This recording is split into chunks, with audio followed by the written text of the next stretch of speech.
The early winter cold in Chicago seeped into every seam of her clothing, settling like a thin layer of frost over everything, refusing to melt, refusing to ease, clinging instead to her skin and her thoughts.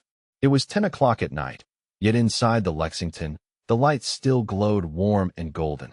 The air thick with people with the scent of hot butter, scorched garlic, red wine, and expensive perfume. The atmosphere felt heavy, as if it couldn't quite shake off the mixture of elegance and exhaustion. Sweat slid silently beneath the tight black shirt clinging to the body of the server, blending with the cheap perfume she wore and the hidden fatigue she carried. Sophia Monroe had been on her feet for 11 straight hours, her steps repeating like a program written into her bones as she navigated the crowded dining room where people laughed, ordered, toasted, and pretended to care about one another. She moved with the rhythm of someone who had trained herself to read a customer's needs before they knew how to voice them. Her lower back throbbed, her calves burned, and the practiced smile she had worn for nearly 3 years in this job was beginning to crack at the corners. But she could not slow down. Not tonight. Not when her tips would decide whether she could pay her rent or spend one more week dreading the angry knock of her landlord and the unanswered phone calls that followed. The main dining room of the Lexington buzzed with the same Friday night energy, as always. Men loosened their ties after business deals that might not be as clean as they appeared. Couples gazed at each other across candlelight, trying to reclaim feelings time had already carried away. Tourists took pictures of their meals as if they were landmarks. Sophia slipped through all of it. A silver tray balanced effortlessly on one hand, her steps steady, her words exact, her expression friendly enough, but never too familiar. She had learned how to be invisible, as any good server must present in the moment a need appeared, but gone fast enough to protect a customer's privacy. Perhaps that was why she noticed him immediately. Table 19, tucked in the far corner behind a wooden divider that shielded it from the main dining room. The table reserved for those willing to pay extra for discretion. Vincent Roth. She had served him 3 times in the past 2 months. Always the same. Arriving at 9 o'clock sharp, always alone, except for the bodyguard seated at the next table, ordering a medium rare ribeye and a glass of Cabernet Sauvignon, leaving a tip of exactly 20%, never raising his voice, never summoning a server with a snap of his fingers, never causing a scene. Yet every employee understood that Vincent Roth's table required the precision of a surgical procedure. Because on the rare occasions when someone brought the wrong wine or interrupted him during a moment of quiet thought, they were not fired, but their schedule changed, their section reassigned. As if some invisible hand rearranged their shifts without a word of explanation, Sophia had learned not to ask questions about men like Vincent Roth. In a city like Chicago, where the most powerful families were tied to things no one wanted to name aloud, survival meant lowering your eyes and keeping your observations locked inside. She knew he was important in the kind of way that never appeared on a tax form. Knew the slight drag at the end of his sentences hinted at the East Coast, a place where secrets never die, they only sleep. Knew the custom suit he wore cost more than her combined earnings for half a year. And tonight she knew something was different. If you are still listening and feel this story touching something inside you, take a moment to subscribe to our channel, to like and share this video, so we can continue bringing heartfelt stories every day. And if it isn't too much to ask, would you tell me where you're watching from? Leave a comment below and let us know which corner of the world this story has reached. We treasure every word you share with us. The first time Sophia ever served Vincent Roth had been a night in the middle of October when the wind turned sharp and the bare branches cast long shadows across the stone sidewalk outside the Lexington. He stepped in at 5 minutes to 9, just as he had tonight, neither loud nor drawing attention. Yet his presence alone seemed to compress the air around him. The glass door closed behind him, shutting out the wind, and every gaze in the VIP section paused for just a single beat. Vincent was not handsome in the usual way. His face carried a classic sharpness, angular, with deep, dark eyes, not cold, but piercing enough to make a person feel seen in ways that stripped away their defenses. He was tall, broad-shouldered, moving with the precision of someone who calculated each step before taking it, wasting no motion. No one introduced him to Sophia. No one needed 2 men like Vincent did not require names to be recognized. He sat at table 19, unfolded the white silk napkin across his lap, and did not look at the menu. Sophia approached with a water tray, following protocol, though her heartbeat had been noticeably quicker that night. "Good evening. Would you prefer still or sparkling water?" His eyes lifted, and for the briefest moment, they held hers. "Still," he said. His voice carried a controlled authority that was neither harsh nor gentle, simply clear. Sophia poured the water, her movements steady despite the strange flutter in her chest. When she set the glass down, he thanked her with a slight nod, nothing more. But something in that acknowledgement felt different from the mechanical politeness she received from most customers. It felt like recognition, as if he saw beyond the uniform and the role, as if he noticed the person beneath. She turned away, but the memory of that moment followed her through the rest of her shift. Over the next 2 months, Vincent became a quiet constant in her routine. Always table 19, always the same order, always the same measured politeness. But Sophia began to notice things about him that no one else seemed to see. The way his fingers drummed silently against the table when he was thinking. The careful way he observed the room, not paranoid, but aware in the way of someone who understood danger was always possible. The fact that he never looked at his phone during dinner, never rushed through his meal, never treated the experience as anything less than deliberate. Most telling was Marco, his bodyguard, a man built like a fortress who sat at the adjacent table with his back to the wall, scanning faces with the practiced ease of someone trained to spot threats before they materialized. Marco never ordered food, only coffee, black, and he never spoke to anyone except Vincent, and even then, only when necessary. Sophia understood enough about power structures to recognize the dynamic. Marco was not just protection, he was a statement. A reminder to anyone watching that Vincent Roth was not someone to be approached carelessly. But tonight, everything felt wrong. Sophia had learned to read the subtle language of tension that filled expensive restaurants when dangerous people gathered. She could sense when a conversation at table 8 was actually a negotiation that might end badly for someone. She could spot the difference between a bodyguard doing his job and one who was nervous about something he couldn't control. And tonight, Marco was nervous. When Vincent said something, Marco merely nodded without meeting his eyes, his jaw clenching, the muscles shifting as if he were grinding his teeth. The longer she watched, the more certain she felt that this was not simply a bad night for the bodyguard. She had been in the service industry too long not to recognize when someone was hiding something. There were gestures only those who lived behind. The curtain of hospitality could read the way Marco checked his watch no fewer than 3 times within less than 10 minutes. Each glance lingering longer than necessary, as if counting down. Vincent was unchanged, cutting his steak with those smooth, precise movements, eating at the same measured pace, not hurried, not relaxed. He revealed no sign that he noticed anything unusual happening within arm's reach. But Sophia noticed, and the feeling clung to her like snow stuck in the treads of her shoes, cold and unmoving. She wondered whether she should say something to the manager, but then remembered the quiet reshuffling of staff schedules every time someone made even the smallest mistake with table 19. No one ever said anything aloud, but everyone understood. This was not a man to be disturbed. And Sophia, though every instinct screamed a warning, chose silence and kept watching until she saw Marco take a secret call. He did not lift the phone to his ear, only glanced down at the screen beneath the table before snapping it shut. She could see his thumb moving quickly over the screen as if typing, not an innocent message. Not from this man.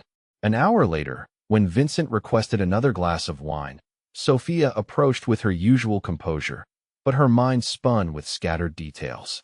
The bodyguard shifted his chair to get a clear view of the back door, kept checking his watch, avoided eye contact, typed hurriedly on his phone, and something about Vincent's complete unawareness made her even more uneasy.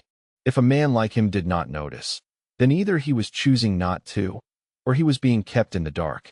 Both possibilities were dangerous, and Sophia, who had no significance in this world, found herself fearing for a man who had never spoken her name, yet lingered in her thoughts in ways she could not explain. She stood behind the service counter, her hand resting on the water pitcher, while her eyes stayed fixed on the shadowed corner where table 19 sat. The scattered details were no longer scattered. They began linking themselves into something that tightened her stomach. Marco was no longer the immovable wall she once believed him to be. He was doing something else, something that did not belong to a loyal protector. She saw him glance at his watch again, quick and sharp, as if counting each minute. Then a stranger appeared. Coming from the direction of the men's restroom, a middle-aged man emerged so ordinary that no one would have a reason to look twice. His hair was short, thinning a bit, and he wore a wool coat far too heavy for the temperature inside the restaurant. He did not look around, did not acknowledge the menu or the candlelight. He simply walked toward the table where Marco sat, saying nothing. Sophia was carrying dessert to table 4 when she saw it. The stranger's hand slipped into his coat pocket and pulled out a pale yellow envelope, thin and precisely folded. No logo, no writing, nothing that would, brand, draw attention in a post office.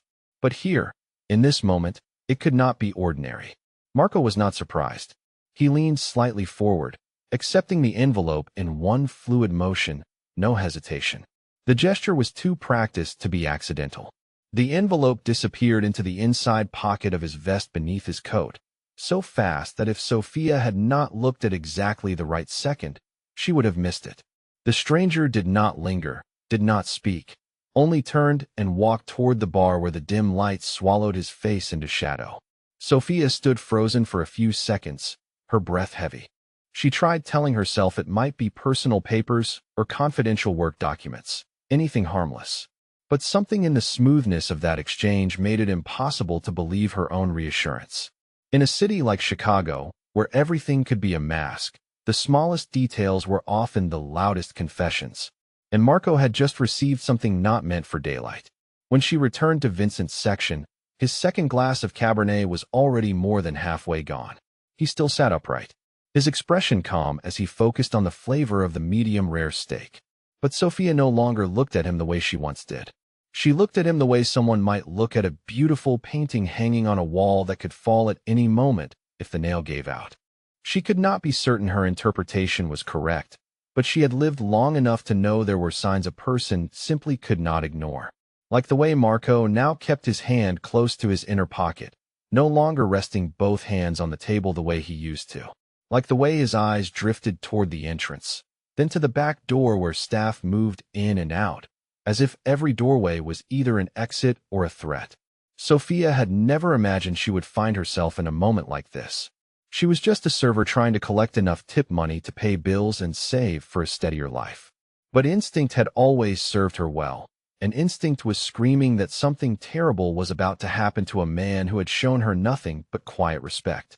She waited until Vincent finished his main course, then approached his table carrying the dessert menu, her heart pounding so hard she was certain he would hear it. "Good evening, Mr. Roth," she said, her voice steadier than she felt. "Are you interested in dessert tonight?"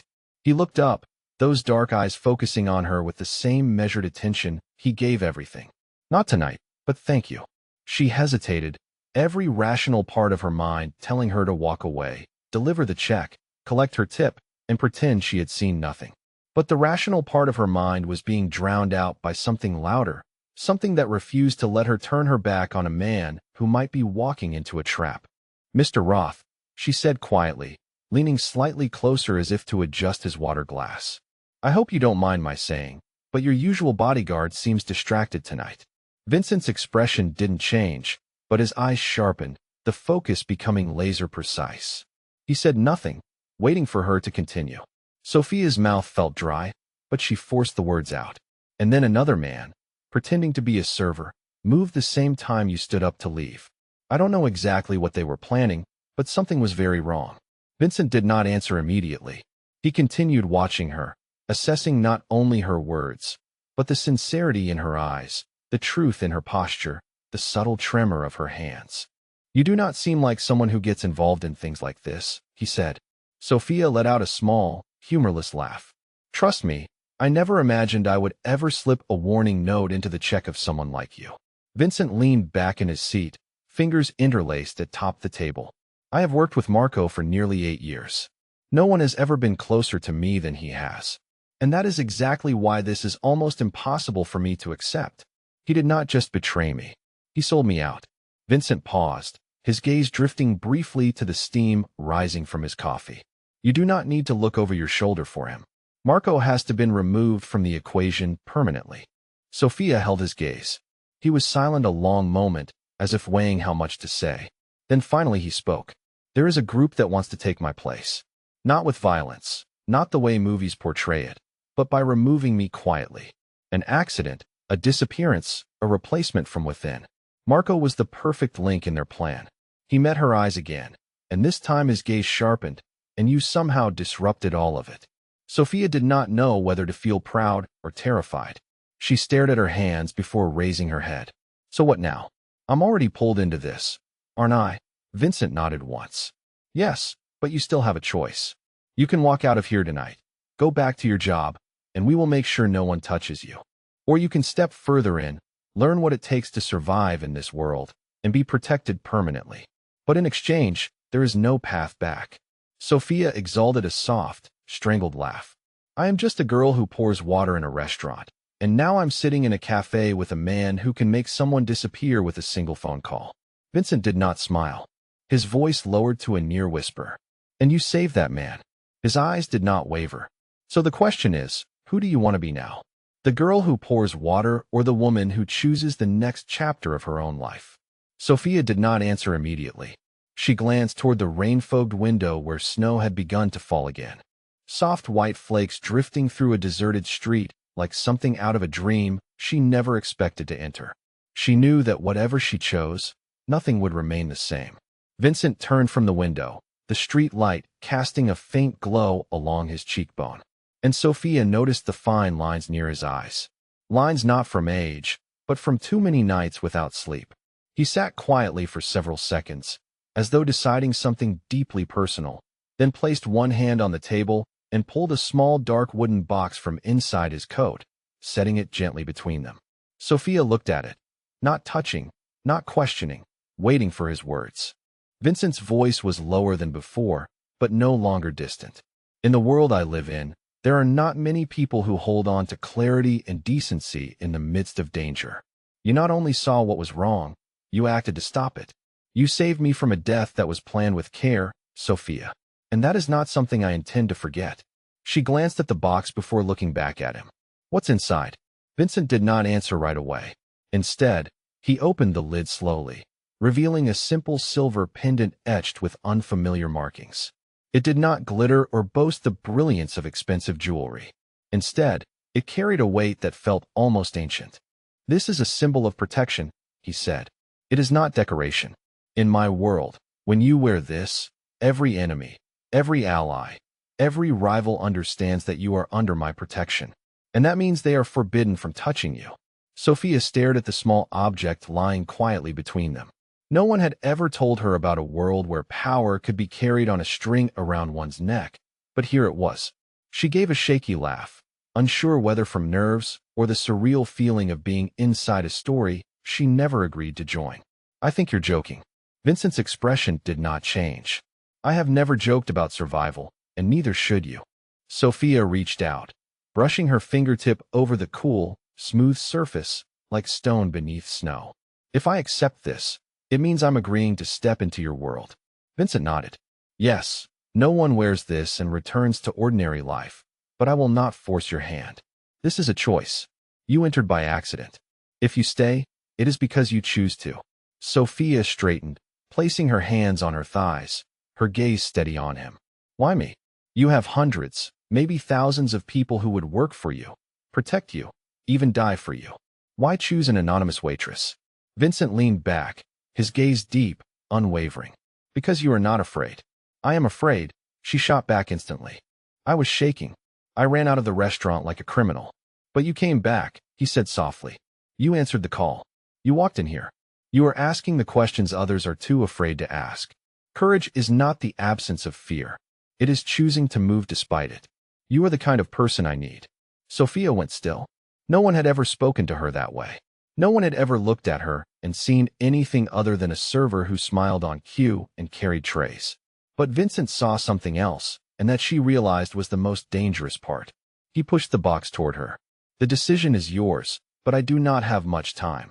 If you step in, I will teach you everything you need to survive. If not, you will leave this city tonight, and I will ensure no one ever knows you existed. Both are forms of protection, but one keeps you alive. The other makes you disappear." Sophia stared at the pendant again, her chest tightening with a feeling she could not name. It felt like she had been standing at the edge of the road for too long, and now a gate had swung open before her.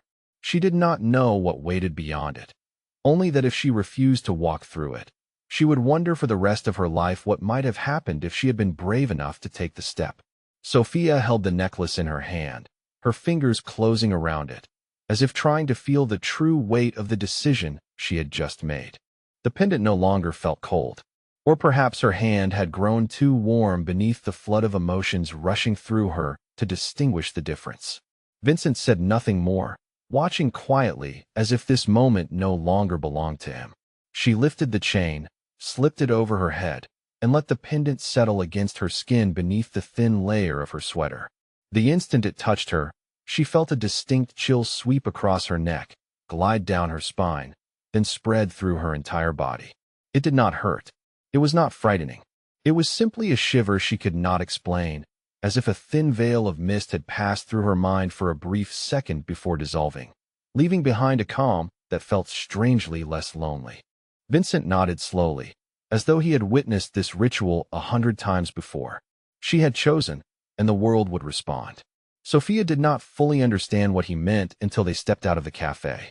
Everything appeared the same: the deserted street, the falling snow, the dimmed glow of the street lights. But if he moved toward the back, the direction Marco kept glancing at, Vincent stepped forward 2 paces, then suddenly turned left toward the double doors leading into the kitchen. Sophia's heart stopped. She wanted to shout, but her throat closed. The passage through the kitchen led directly to the alley behind the restaurant, the very place she believed a trap waited. She had written clearly not to use the back door. Why would he walk straight into it? But as Vincent's hand pushed open the swinging door, Sophia realized something. He was not heading toward the emergency exit that led to the alley. He veered sharply toward the service freight elevator, the narrow passage used only by staff to transport supplies to the basement garage. A hidden route so easily overlooked that even inattentive bodyguards rarely noticed it. Vincent was not walking into the trap. He was slipping beneath it. Marco's head jerked upward. In that instant, his cold eyes tracked Vincent's movement. And for the first time that night, Sophia saw a raw panic flash across his face. He knew the freight elevator. He knew that if Vincent made it to the basement where his armored car waited, the entire ambush plan for the alley would collapse.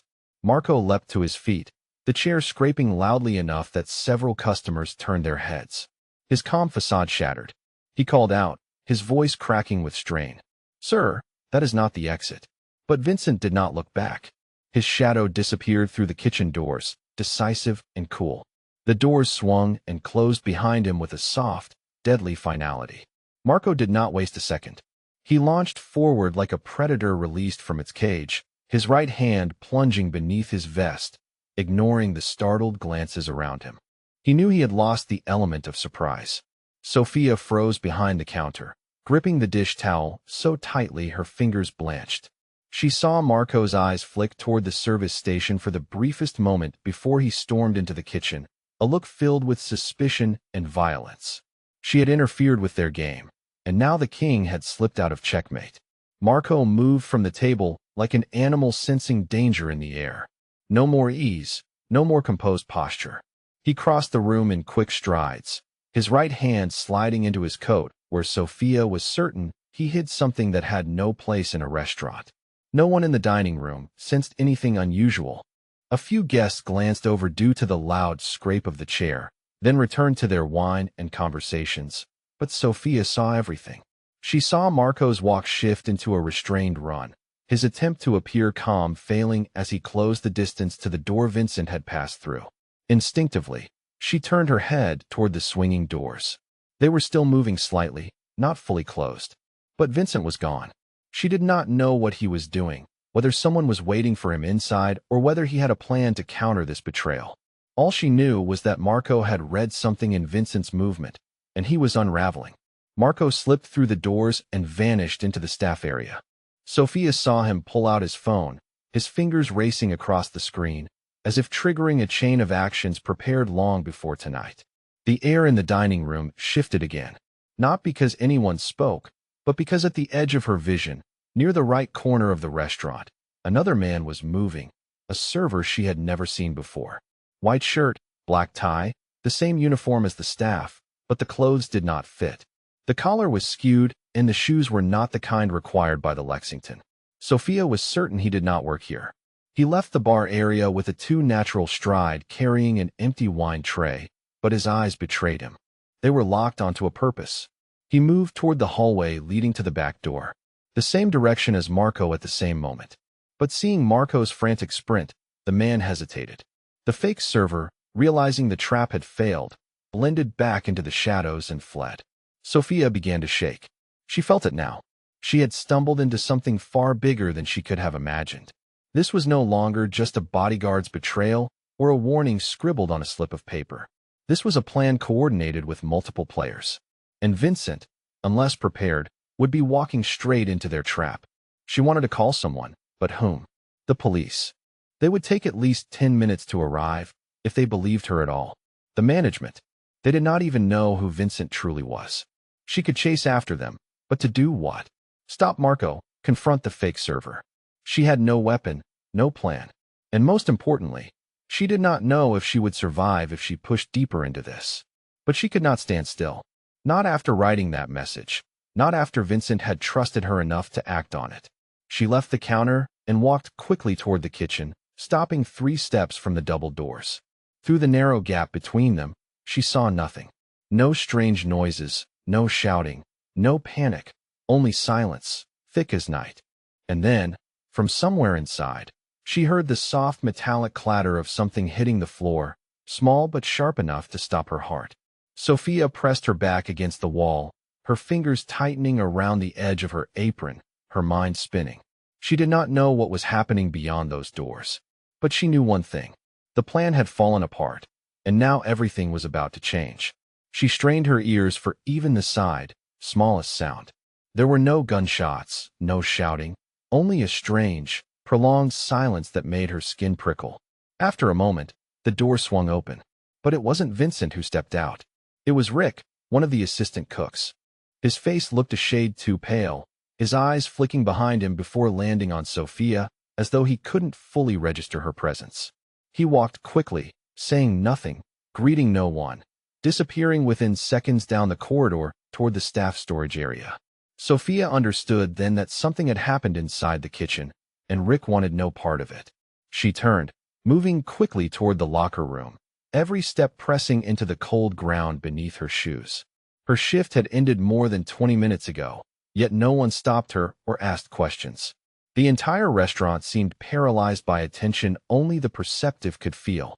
She removed her apron, unpinned her name tag, folded her shoulder towel, and placed everything neatly into her locker. Her hands were still trembling, her heart not yet returning to a normal rhythm.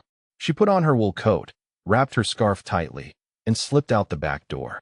Snow drifted down in thin, ash-like flakes. The parking lot behind the restaurant was nearly empty. Only a few lonely cars scattered across the dark pavement. Sophia crossed the brick courtyard, her boots leaving faint imprints on the fresh snow. She had not brought her car as usual. Her apartment was about 6 blocks away, and she often walked home to save every last dollar she could. But tonight, every step felt heavier. The wind slipped beneath her collar and through the layers of her scarf, carrying a damp chill that felt like someone brushing their fingers across her skin. She quickened her pace, her posture rigid, her eyes fixed ahead, though she could not stop herself from glancing over her shoulder now and then.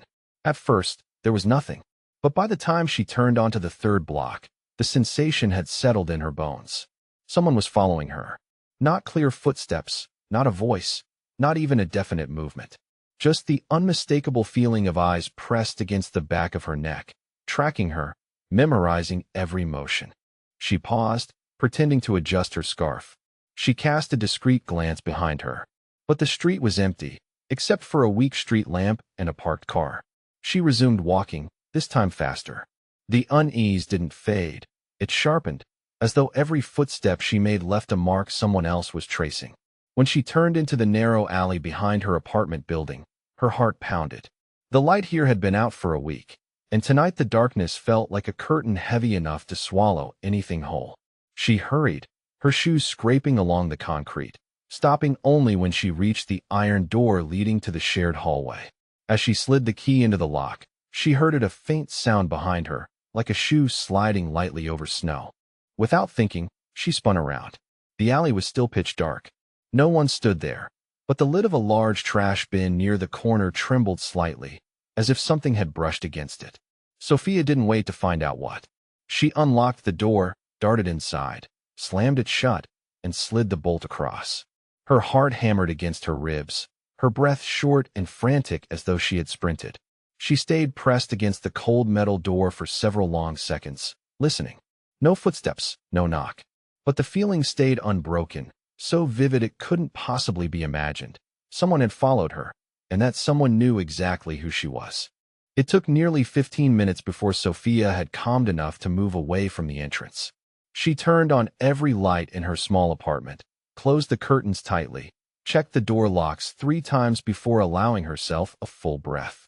She removed her coat and her scarf, but kept her shoes on. Her feet were freezing, but she couldn't bring herself to look away from the phone on the table.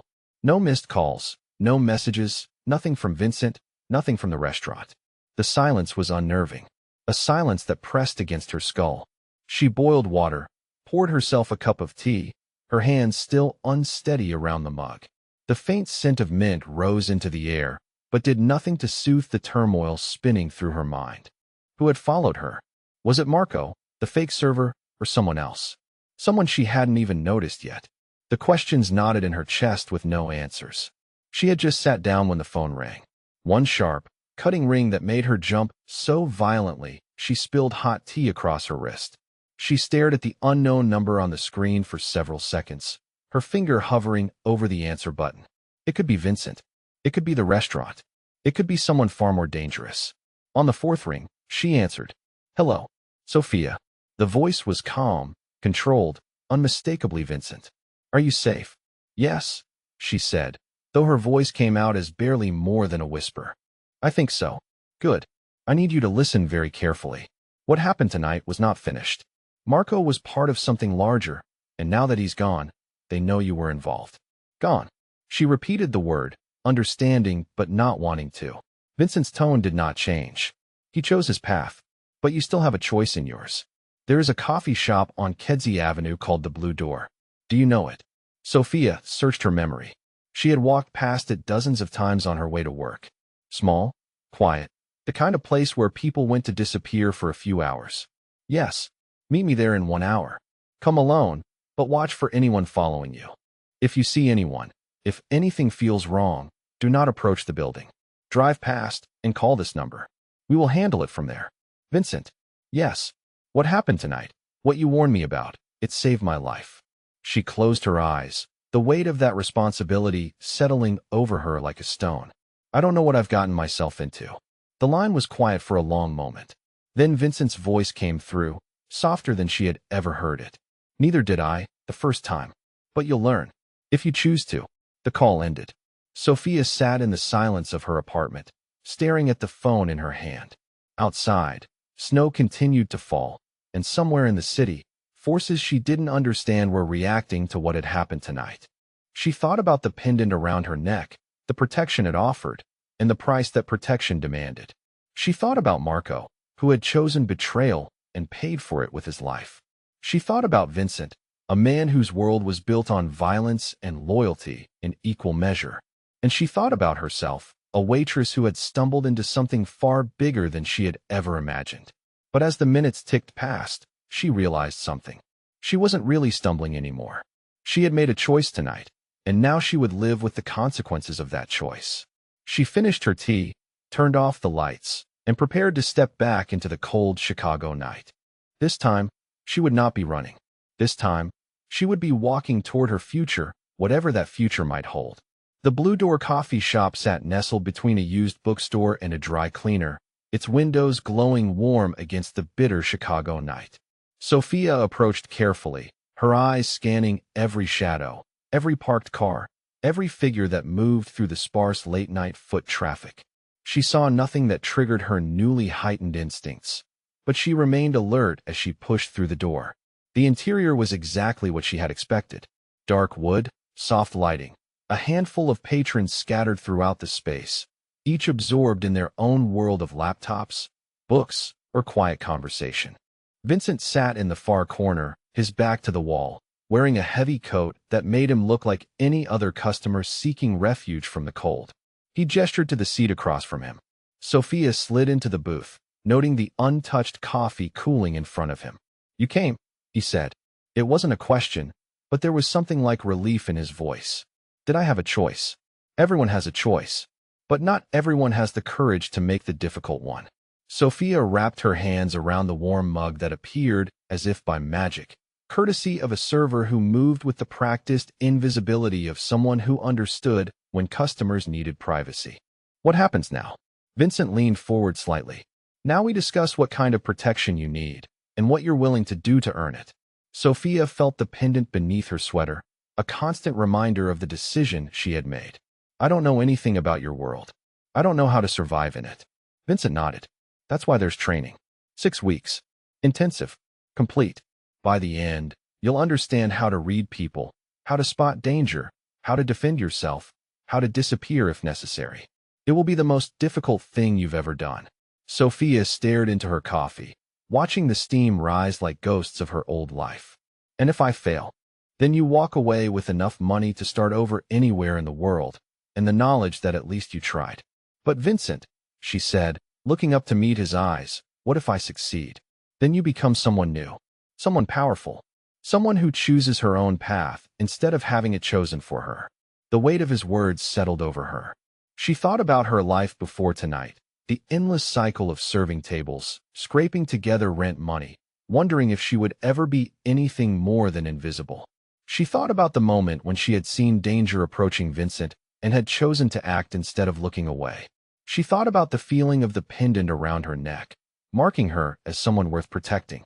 And slowly, she realized that the question wasn't whether she was brave enough to step into Vincent's world. The question was whether she was brave enough to stay in her old one.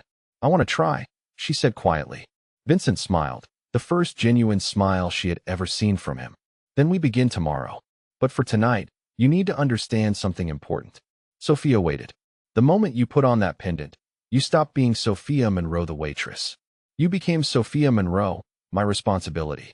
That means every enemy I have will eventually become your enemy. Every ally I trust will become someone you need to know. Every decision I make will affect your life.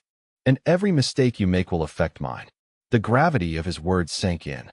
She was no longer just choosing her own future. She was tying it inextricably to his.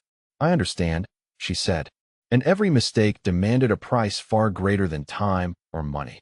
But she also knew that if she walked away now, she would remain suspended between existence and invisibility forever. And she was exhausted from pretending that invisibility was enough. Vincent straightened, the sharpness returning to his eyes, but without the earlier distance. "Tomorrow night, Elena will come for you. From then on, nothing will be theoretical." Sophia nodded, feeling a weight inside her that was not fear, but a deep awareness that every step ahead would now carry the full consequence of choice. She rose, looking at Vincent one last time before turning away. The pendant brushed against her chest, a wordless reminder of the path she had chosen, and the world would answer. The next morning, exactly at 7, the doorbell rang 3 short times and 1 long. Sophia had been awake long before, sitting in the dim of her small kitchen, her hands wrapped around a cup of cold coffee. When she opened the door, Elena stood there wearing a charcoal trench coat, her face expressionless, her gaze sweeping over Sophia as if measuring her resolve with a single look. "Are you ready?" Sophia nodded without speaking. They descended to the black SUV waiting on the street, and no one spoke during the half-hour drive through Chicago's quiet dawn streets. The car stopped in front of a building with no sign, only a concrete structure wrapped in dark glass, giving nothing away. Elena swiped a key card, and they passed through 3 layers of security before stopping in a small room lit by soft recessed lighting, a smooth wooden table between 2 chairs, and a thick envelope placed neatly in the center. Sophia sat when Elena gestured. She opened the envelope and pulled out 2 identical copies of a contract. The language was not long, but each line was sharp, clear, and stripped of emotion. No promises, no seduction of status, only clauses about absolute confidentiality, personal accountability, and the acceptance of any consequence born from her own actions. Sophia read every word slowly.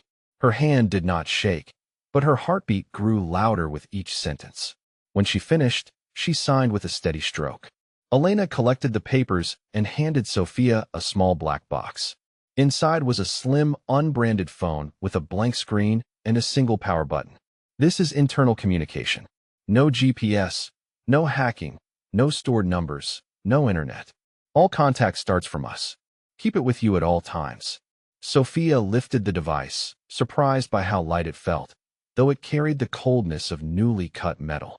Elena continued, her voice even controlled. From today, you begin a 6-week training cycle.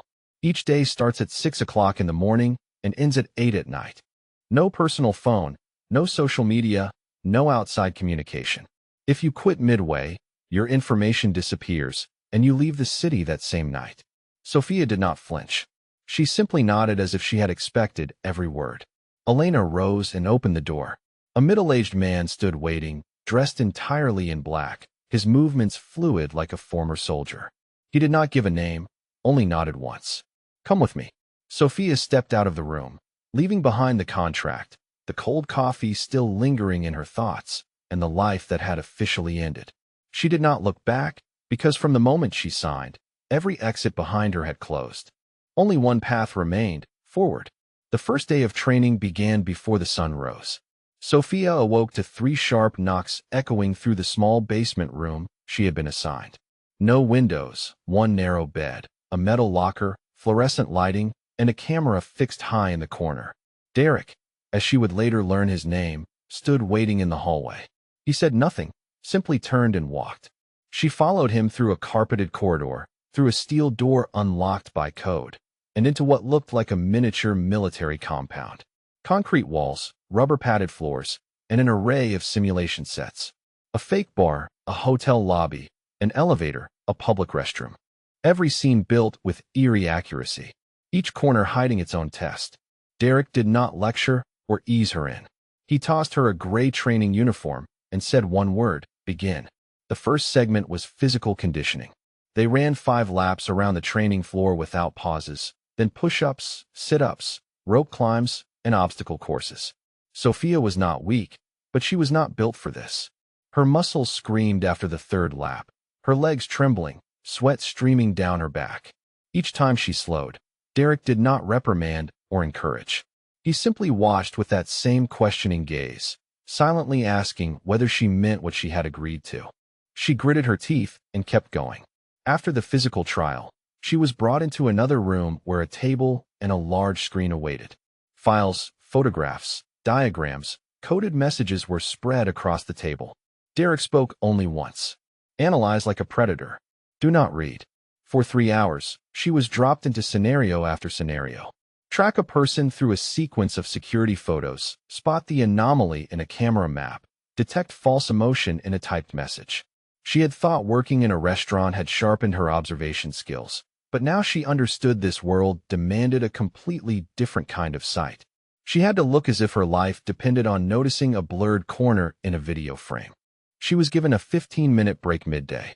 No lounge, no chair, just a wall to lean against and a bottle of water. Sophia did not complain. She drank quietly and reorganized her thoughts. The afternoon was devoted to reflex training. Derek led her into a room with sensor-sensitive walls. Lights flicked on and off without warning. Alarms shrieked. Hidden doors snapped open.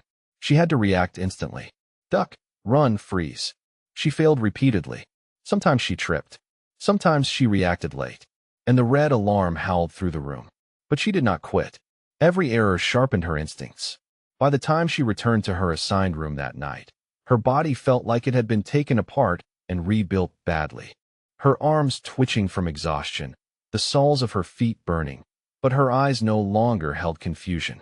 They held quiet determination, the beginning understanding that she might be more capable than she had ever believed. When she lay down, the cold pendant touched her sternum, whispering a familiar reminder that she was no longer standing outside the door. She had stepped through, and no matter how punishing the path ahead might be, she knew she was ready to learn how to own it. By the 4th week of training, Sophia stepped into the reflex room without feeling the frantic heartbeat that used to pound in her chest during the early days. The moment the light snapped on, she moved into position instinctively, her eyes sweeping across all 4 corners of the ceiling in a habit carved deep into her body. When the alarm sounded and the door on the right burst open, a mannequin lunged toward her. Sophia dropped low, pivoted her shoulder, slipped past the impact, and struck the precise weak point marked in red on its chest. A sharp beep echoed from the control panel. Perfect. Derek stood in the corner of the room, arms crossed, giving her a slight nod without offering praise. Sophia didn't need praise anymore. Success had become the new baseline. Not luck or coincidence, but the hard-earned result of every hour spent sweating, stumbling, rising again, and letting pain carve strength into her bones. She remembered her first day when finishing 3 laps around the track felt like punishment. Now her mornings began with 10 laps, and she still had enough strength to complete everything that followed. She no longer asked, "Can I do this?" That question had died on the 5th day when she stopped checking the clock to measure her suffering. It was replaced by something sharper. Can I do it faster, more precisely? In the analysis room, she was no longer overwhelmed by dozens of surveillance photos, blurry security footage, or coded messages. Her eyes now caught details others overlooked. Her ears picked up suspicious patterns buried in repetition. Her instincts reacted quicker than her thoughts. Elena, who occasionally visited to monitor progress, once stood behind her without Sophia noticing. But moments later, as Elena walked away without a sound, Sophia turned her head and said quietly, "You're wearing soft soles, but the collar of your coat brushes against your belt. There's a faint scrape each time you turn." Elena had only smiled, said nothing. But Sophia knew she had just passed an unspoken test. Confidence began to settle in her, not pride, but the grounded understanding of where her limits were and how to push them outward inch by inch. In the simulation drills, she was no longer the hesitant newcomer reacting late, waiting for direction.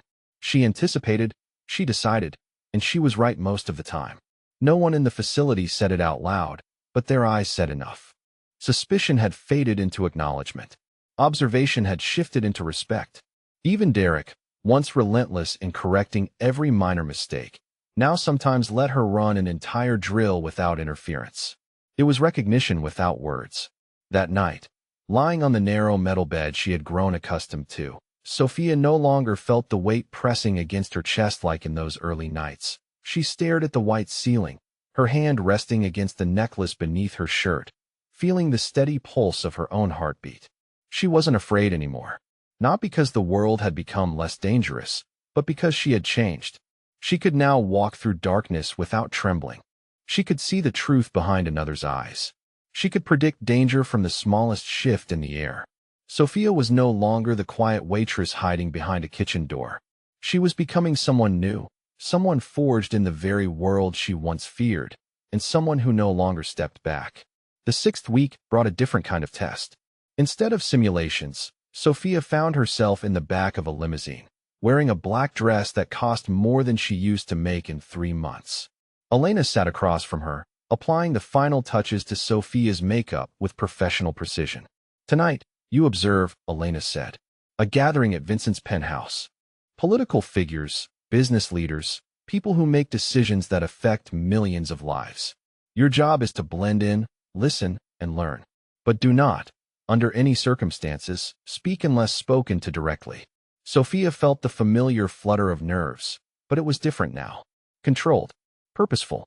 The elevator to the penthouse opened into a world Sophia had only imagined. Floor-to-ceiling windows offered a panoramic view of Chicago's skyline. Crystal chandeliers cast warm light over marble floors. Men and women in expensive clothes moved through the space with the practiced ease of those accustomed to power. Vincent appeared at her side as if summoned. "You clean up well," he said with a slight smile. "How do you feel?"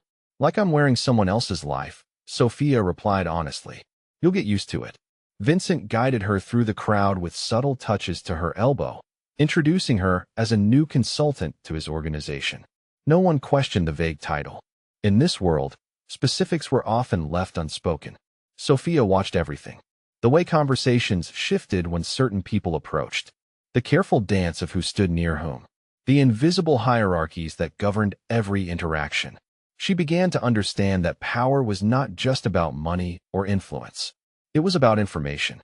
Who knew what, when they knew it, and how they used that knowledge. An older woman with silver hair and predatory eyes approached them. "Vincent, darling," she said, kissing the air near his cheek. "You simply must introduce me to your lovely companion." "Sophia," Vincent said smoothly. "This is Councilwoman Margaret Winters." "Margaret, my consultant Sophia Monroe." The woman's gaze was sharp, assessing. "And what exactly do you consult on, my dear?" Sophia felt the weight of Elena's instructions, but something in the woman's tone suggested that silence would be interpreted as weakness. "Market analysis," she said, keeping her voice level. "Identifying opportunities that others might overlook." Margaret's eyebrows rose slightly. "How fascinating. And what opportunities have you identified lately?" Sophia glanced at Vincent, who gave an almost imperceptible nod. She took a breath and made a calculated decision. "I've noticed that people often reveal their true priorities when they think no one important is watching." The two women stared at each other for a long moment. Then Margaret laughed, a sound like breaking glass. "Oh, I do like this one, Vincent. She has teeth." As the evening progressed, Sophia found herself drawn into more conversations. Each interaction was a test, a chance to practice the skills she had been learning.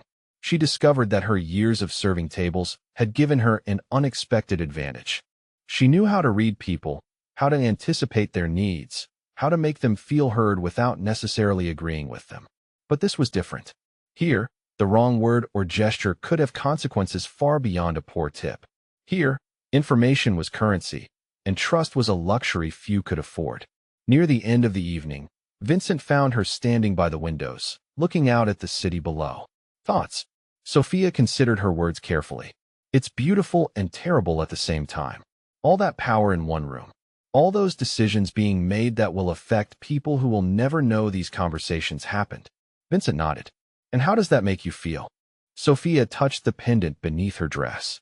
"Like I want to be part of making those decisions, rather than just serving water to the people who do."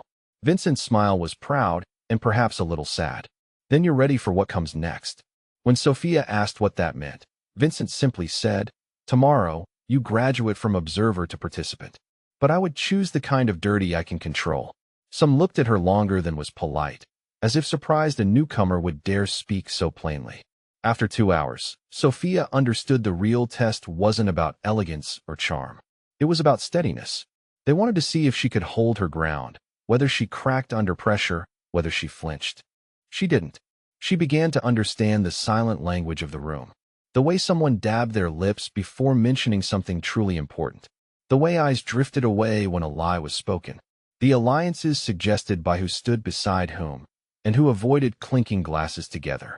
Everything was a code, and she was learning fast. When the evening wound down, Vincent appeared not dramatically, not with flair, but simply walked in, and the air shifted around him. He approached her with only one quiet instruction. "Come with me."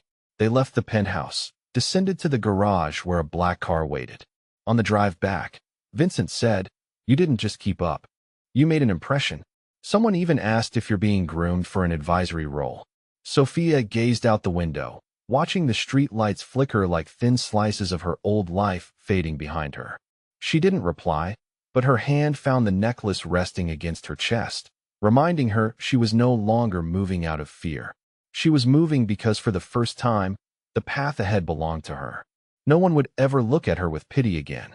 She was not a pawn. She was learning how to play the board.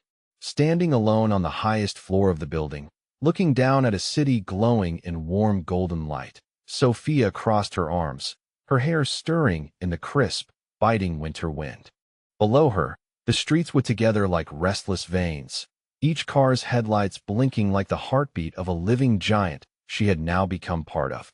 From a quiet girl carrying trays through a forgettable diner during the brutal Chicago winter, she had stepped into a world where every word carried hidden weight, where a handshake could sustain a life or end one.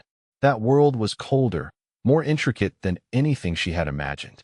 But it was also where she learned to define herself for the first time. She had once been afraid of being left behind, unseen, forgotten, a name that drifted through life without leaving a mark. But now she understood that a life worth remembering didn't come from where one stood. It came from how one stayed standing when the storm hit. Sophia touched the pendant resting against her chest. Since the day she put it on, everything had changed. Not because it offered protection, but because it symbolized choice. She hadn't been forced into this life. She had walked into it. And with every step, she learned to see the world through the eyes of someone who no longer feared its shadows. Maybe all of us have been a Sophia at some point, living quietly in someone else's shadow, hoping to be seen, drifting through a life we didn't choose. But the real question is, when opportunity appears, do we dare take it? Even knowing the road ahead won't be easy, even knowing there may be no way back. Sophia's story isn't just about survival. It is a question of identity. Who am I without someone else telling me where to go? Who am I when I alone choose right from wrong? Who am I in a world where trust is a luxury? And what about you? After hearing her story, have you ever felt yourself standing at a threshold the way Sophia did? Have you faced a moment where you had to choose between safety and growth? Share your thoughts in the comments below. We would be honored to hear what resonates with you from the deepest part of your heart. Every story reflects a piece of life, and through your own voice, we might find the connection that busy days often steal from us. If this story touched something inside you, please remember to like the video, share it with someone you care about, and most importantly, subscribe to our channel so you won't miss any of the touching, meaningful stories we bring to you each day. Thank you for staying with us until the very last moment.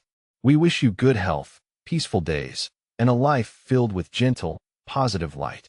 Goodbye, and we look forward to seeing you in the next. 3 months had passed since Sophia's graduation from observer to participant, and she had learned that Vincent's world operated on rhythms far more complex than anything she had imagined during her waitressing days.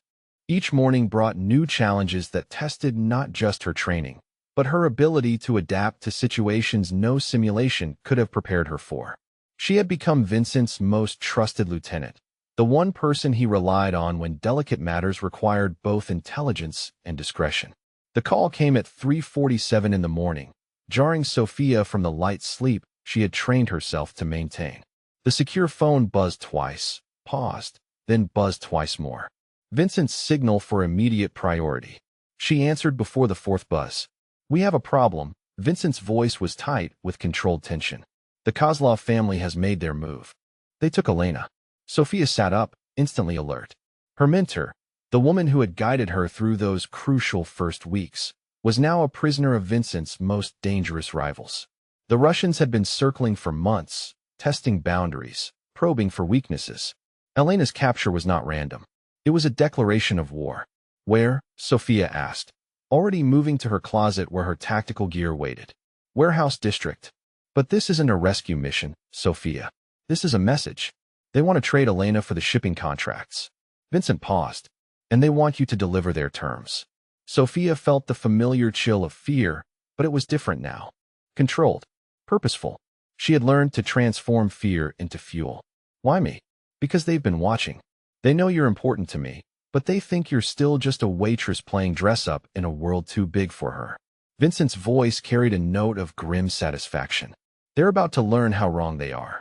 20 minutes later, Sophia sat in the passenger seat of Vincent's armored Mercedes, watching the city blur past through bulletproof glass.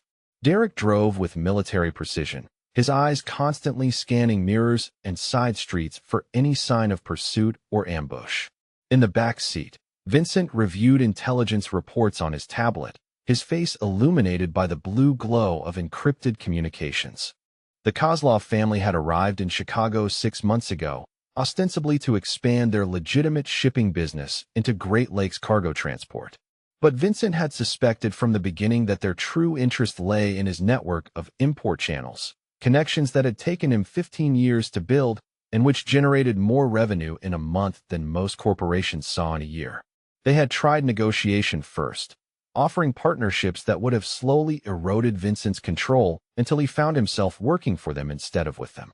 When he declined, they had attempted to buy out his key personnel, offering salaries that would have set his people up for life. When that failed, they had resorted to intimidation, making it clear that continued resistance would have consequences. The kidnapping of Elena represented an escalation that Vincent could not ignore. Not because she was valuable to his operations, though she was, but because allowing such an act to go unanswered would signal weakness to every enemy he had made over the years. In his world, perception of weakness was weakness, and weakness was a luxury that could not be afforded by anyone who intended to survive. The warehouse sat in an industrial district that had seen better decades, surrounded by empty lots and abandoned buildings that provided excellent cover for any number of unpleasant activities. Sophia studied the structure through binoculars from their position 3 blocks away, noting the placement of guards, the escape routes, the way the building's design would affect sight lines and acoustics if shooting started. 2 men outside the main entrance, visible but not obviously armed. But Sophia had learned to look for what was not immediately visible. The slight bulge beneath one guard's coat. The way the second man's posture suggested he was wearing body armor.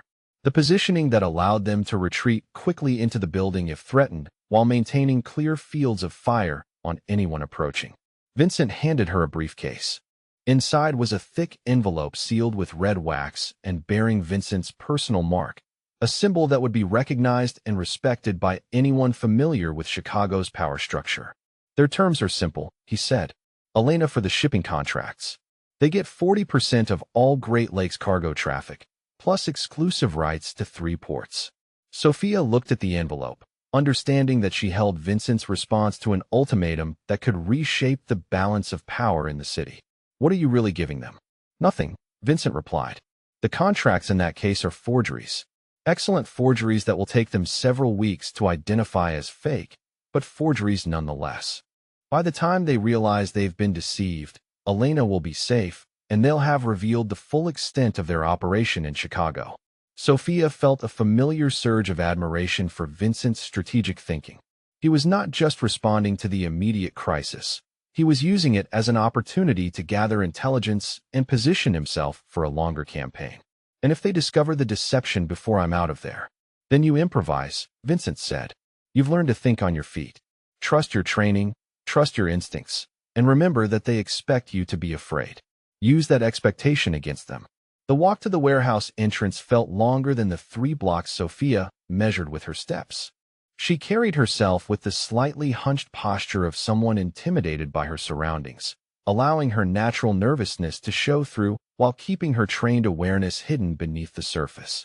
The guards watched her approach with the bored attention of men accustomed to routine. One stepped forward as she neared the door, his hand resting casually near his concealed weapon. You Sophia Monroe.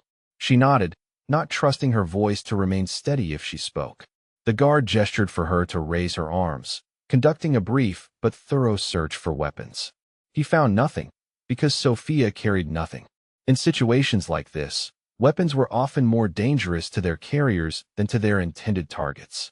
Better to rely on intelligence and adaptability than on tools that could be taken away and used against her. The interior of the warehouse had been converted into a makeshift conference room. Folding tables arranged in a rough square, metal chairs that looked like they had been salvaged from a defunct office building, harsh fluorescent lighting that cast sharp shadows and made everyone look sickly and dangerous. 5 men sat around the tables, all wearing expensive suits that somehow looked wrong in the industrial setting. Their leader was obvious from the way the others deferred to him, a man in his 50s with steel-gray hair and the kind of stillness that suggested controlled violence. Dmitry Kozlov had built his reputation on careful planning and ruthless execution. He rose as Sophia entered, gesturing to the chair across from him with the courtesy of a man entertaining a guest rather than conducting a hostage negotiation. Miss Monroe, he said in accented English that carried traces of Moscow and Brooklyn. Please sit. We have business to discuss. Sophia took the offered seat, placing the briefcase on the table between them. She had rehearsed this moment during the drive, but being here in person was different. The air smelled of concrete dust and motor oil. The fluorescent lights hummed with electrical interference. And somewhere in this building, Elena was being held prisoner, possibly injured, definitely afraid. Elena is unharmed, Dmitri said, as if reading her thoughts. We are businessmen, not savages. She is our guest until our transaction is complete. Sophia forced herself to meet his eyes. She could see Vincent in her peripheral vision, but Vincent was not here. She was alone with 5 dangerous men who could kill her without consequence if the negotiation went wrong. But she was no longer the frightened waitress who had stumbled into Vincent's world. She was someone who belonged here. "I have what you requested," she said, her voice steadier than she had expected. "The shipping contracts. 40% of Great Lakes cargo traffic, plus exclusive rights to 3 ports." Dmitri smiled, but it did not reach his eyes. "Excellent. And Vincent accepts our terms without negotiation. He understands that his position in this city is no longer as secure as he once believed." Sophia felt a flash of anger at the casual way Dmitri discussed Vincent's downfall, but she channeled that anger into focus. "Vincent understands the value of pragmatism," she said. "He also understands the cost of prolonged conflict. Better to reach an accommodation that benefits everyone." "Wise words," Dmitri replied. "But I wonder, Miss Monroe, whether you truly understand the implications of what you are delivering." Sophia tilted her head slightly, projecting the image of someone out of her depth, but trying to appear knowledgeable. "I understand that these contracts represent significant revenue streams. Beyond that, the details are above my level." Dmitri leaned back in his chair, studying her with the attention of a predator evaluating potential prey. "Yes, I imagine they would be. Tell me, what exactly is your role in Vincent's organization?" Sophia had prepared for this question, knowing that her answer would determine how the rest of the negotiation proceeded. "I handle communications and logistics. I make sure information gets where it needs to go and that meetings happen when and where they're supposed to happen." "Essential work," Dmitri said, "but not strategic work. You are, forgive me, a functionary." The word stung, but Sophia recognized the calculated insult for what it was. Dmitri was testing her, trying to provoke a reaction that would reveal more than she intended. She allowed a slight flush of embarrassment to color her cheeks while keeping her voice level. "I serve Vincent in whatever capacity he requires," she said. "My opinion of my own importance is irrelevant." Dmitri's smile widened. "Good. Then you will not be offended when I suggest that Vincent sent you here, because your loss would be acceptable if this negotiation went poorly." The words hit Sophia like a physical blow, not because she believed them, but because they echoed fears she had struggled with since entering Vincent's world. Was she truly his trusted lieutenant, or was she expendable help who had been given just enough training to handle tasks too dangerous for someone actually valuable? But as she sat in that harsh fluorescent light, facing 5 men who could end her life with a word, Sophia realized something important. It did not matter whether Vincent considered her expendable. What mattered was whether she considered herself expendable. And she did not. "Vincent sent me here because he trusts me to complete this transaction successfully," she said, meeting Dmitri's gaze without flinching. "If you believed I was expendable, you would not be negotiating with me. You would have simply killed Elena and moved on to your next target." Dmitri's expression shifted slightly, recognizing that Sophia had turned his psychological pressure back on him. "Clever," he said. "Perhaps Vincent chose his messenger more carefully than I assumed." Sophia opened the briefcase and removed the sealed envelope, setting it on the table between them. "The shipping contracts, as requested. When Elena is released, the transaction is complete." Dmitri made no move to touch the envelope. "First, I think we should discuss the future relationship between our organizations. The contracts are a good start, but there are other opportunities for cooperation." Sophia felt her pulse quicken. This was not part of the script Vincent had prepared her for. Dmitri was improvising, trying to extract additional concessions while Elena remained his prisoner. "I don't have authority to negotiate beyond the terms already agreed upon," Sophia said. "If you want to discuss additional arrangements, that will require a separate meeting with Vincent directly. But I think," Dmitri continued as if she had not spoken, "that Vincent may be more willing to consider expanded cooperation if he understands that his current position is more precarious than he realizes." Sophia forced herself to remain calm. "What do you mean?" Dmitri gestured to one of his men, who produced a tablet and slid it across the table to Sophia. The screen displayed surveillance photos taken over the past month. Vincent entering and leaving restaurants, his home, his office. Sophia herself, walking to her apartment, meeting with Derek for training sessions, attending functions at Vincent's penthouse. The message was clear. They had been watching everything. "We know about the pendant you wear," Dmitri said softly. "We know about your training. We know that Vincent has invested considerable resources in your development. The question is whether he values that investment enough to protect it." Sophia looked at the photos, understanding that her cover as a simple functionary had been blown before she entered the building. But rather than feeling exposed, she felt a strange sense of relief. The pretense was over. She could stop acting like someone afraid and start acting like someone dangerous. "You made a mistake," she said, closing the tablet and sliding it back across the table. Dmitri raised an eyebrow. "Oh." Sophia smiled, and for the first time since entering the warehouse, it was genuine. "You assumed that surveillance would give you leverage over Vincent. But Vincent doesn't make decisions based on fear. He makes them based on calculated risk. And right now, you're the ones taking the biggest risk." The atmosphere in the room changed. The four men flanking Dmitri shifted slightly in their chairs, hands moving closer to concealed weapons. Dmitri himself leaned forward, his facade of courtesy slipping. "Explain."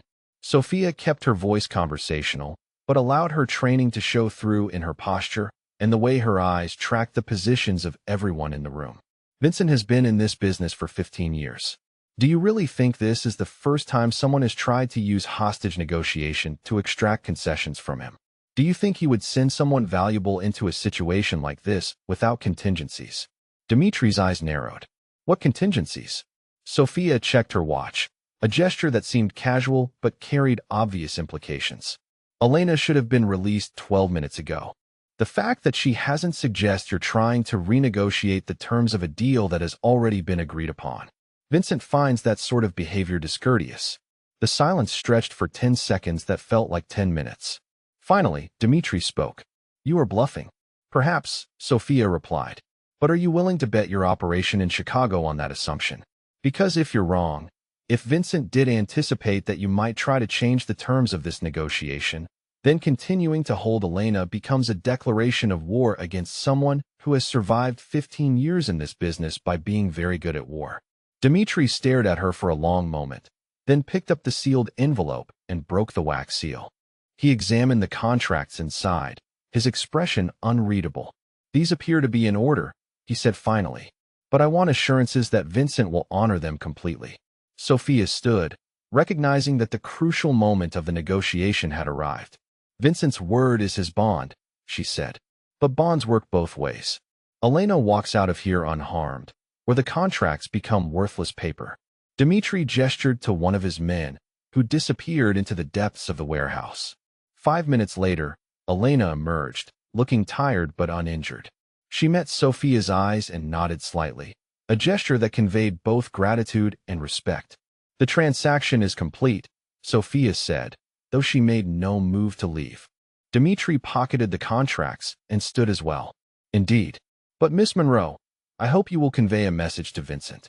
This arrangement is the beginning of a new relationship, not the end of an old conflict. If he attempts to interfere with our operations beyond what these contracts specify, the consequences will be severe." Sophia nodded as if considering his words carefully. "I'll make sure Vincent receives your message," she said, "and I'll make sure he understands the spirit in which it was intended." She walked toward the door, Elena beside her, feeling the weight of 5 sets of eyes tracking their movement. Only when they were outside the warehouse did Sophia allow herself to breathe normally. The drive back to Vincent's building passed in relative silence. Elena sat in the back seat, slowly returning to her normal, composed self after hours of captivity. Sophia occupied the passenger seat, processing what had just happened and trying to understand the full implications of the evening's events. Derek drove with his usual precision, but Sophia could sense his tension in the way his shoulders remained rigid and his eyes never stopped moving between mirrors and potential threats. Vincent waited for them in his study, a room lined with books that Sophia suspected he had actually read and furnished with the kind of antiques that suggested old money and older power. He poured 3 glasses of brandy as they entered, handing one to Elena and one to Sophia before taking his own. Elena spoke first, her voice steady despite what she had endured. "They were professional," she said. "No unnecessary intimidation, no games beyond what the situation required. But they were gathering intelligence the entire time I was there. Questions about our operations, our personnel, our security protocols. Dmitry Kozlov is planning something larger than a simple takeover of shipping contracts. Vincent nodded, settling into his leather chair with the brandy untouched. The contracts I gave them are sophisticated forgeries, but they won't stand up to detailed scrutiny. We have perhaps 2 weeks before they realize they've been deceived. Elena, I want you to use that time to relocate our most sensitive operations. Assume they've compromised everything they observed during their surveillance. What about Sophia? Elena asked. Her cover is blown. They know she's more than a functionary. Vincent looked at Sophia, who had remained silent during the debrief, still processing her own performance during the negotiation. Sophia, how do you feel about what happened tonight? Sophia considered the question carefully. When Dmitry threatened me, tried to make me feel small and expendable, I realized something important. I'm not afraid anymore. Not of them, not of this world, not of the choices I've made. Vincent smiled, the first genuine expression of pleasure Sophia had seen from him all evening. Then you're ready for what comes next. Elena raised an eyebrow. Which is? Sophia's graduation from lieutenant to partner, Vincent said. The Kozlov family has made this personal by targeting our people. They want a war, and wars require generals, not just soldiers. Sophia felt a chill of anticipation and fear. Partner, Vincent, I've been in your world for less than 6 months. I don't have the experience, the connections, the judgment. You have something more valuable than experience, Vincent replied. You have instinct. Tonight, when Dmitry tried to intimidate you, you turned his tactics against him. When he attempted to renegotiate, you made him understand the consequences of betraying agreements. You didn't just survive that encounter, Sophia. You controlled it. Elena nodded slowly. He's right. I've been in this business for 8 years, and I've never seen anyone adapt as quickly as you have. You think like one of us now. But more importantly, you still remember what it was like to be an outsider. That perspective makes you dangerous to people like the Kozlovs, who assume everyone in our world thinks the same way they do. Sophia looked at the brandy in her hand, watching the amber liquid catch the light from the fireplace. Partnership meant more than just additional responsibility. It meant that Vincent was offering her a permanent place in his organization, a role that would make her a target for every enemy he had made over 15 years. It meant leaving behind any possibility of returning to her old life, of ever again being anonymous or invisible. But as she sat in that book-lined study, surrounded by people who respected her abilities and valued her judgment, Sophia realized that anonymity was not something she wanted anymore. The girl who had poured water and collected tips had been safe, but she had also been powerless. The woman she was becoming had the ability to affect real change, to make decisions that mattered, to stand as an equal in rooms where power was negotiated and futures decided. I accept, she said quietly. Vincent raised his glass. Then let's discuss how we're going to destroy the Kozlov family's operation in Chicago. Elena leaned forward, her eyes bright with strategic thinking. They'll expect us to respond defensively, secure our assets, increase security, wait for their next move. Instead, we should force them to respond to us. Hit their revenue streams, compromise their supply chains, make them realize that Chicago is more expensive than they calculated. Sophia found herself thinking through the implications. They came here because they believed Vincent's operation was vulnerable. If we make them pay a higher cost than they expected, some of their backers in Moscow might decide the expansion isn't worth the investment. Exactly, Vincent said. But it has to be surgical, precise. If we escalate too broadly, we risk bringing in federal attention or triggering responses from families that have remained neutral. Elena pulled out her tablet and began calling up files. I can have detailed intelligence on their operations by tomorrow morning. Financial records, personnel files, shipping schedules, property holdings. We can identify pressure points and hit them systematically. Sophia felt the familiar rush of strategic thinking, the satisfaction of seeing a complex problem reduce itself to manageable components. But there was something else, a deeper realization about the person she was becoming.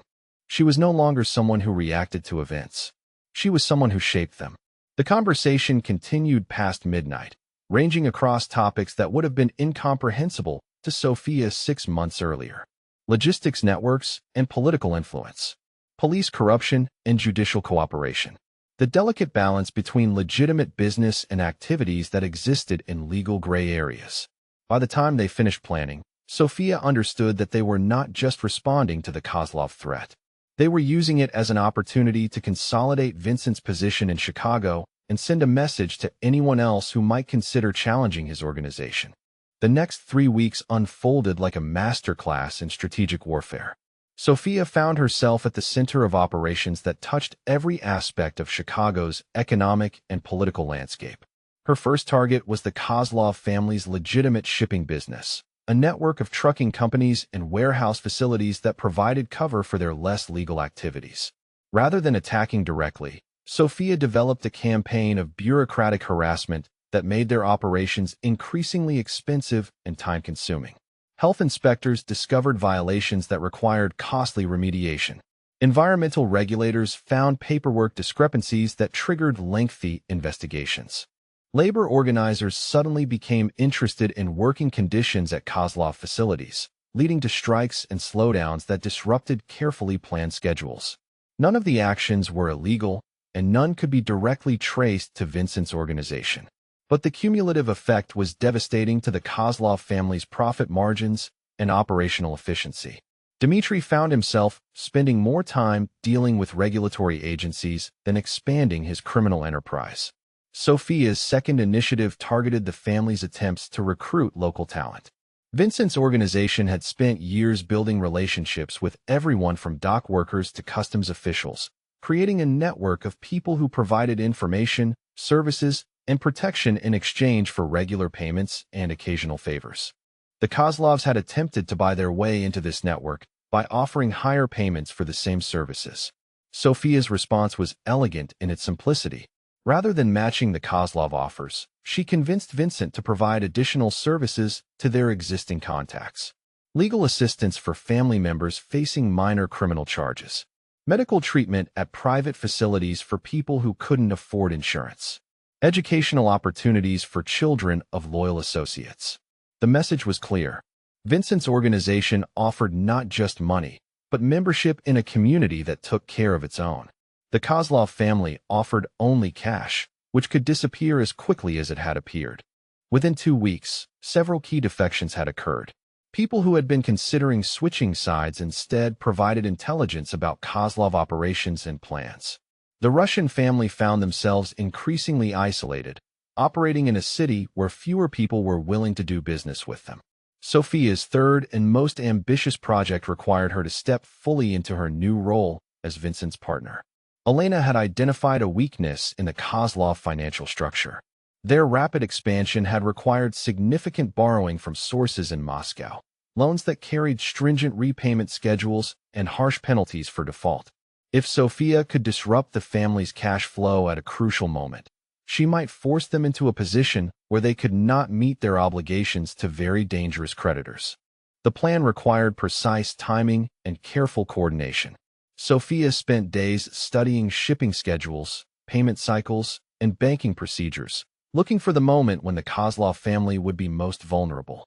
She found it in a large shipment of legitimate cargo that was scheduled to arrive at the port of Chicago on a Friday afternoon. The shipment represented nearly 2 weeks of revenue for the family's shipping business, and its sale was scheduled to provide the cash needed for a payment due in Moscow the following Monday. Sophia's intervention was subtle but devastating. On Thursday evening, a concerned citizen called the Environmental Protection Agency to report suspicious odors coming from a warehouse in the Port District. The EPA investigation that followed discovered paperwork irregularities that required the entire facility to be temporarily shut down while regulators verified that all environmental protocols were being followed. The shutdown lasted exactly 72 hours, long enough to prevent the Kozlov family from processing their shipment and generating the cash they needed for their Moscow payment.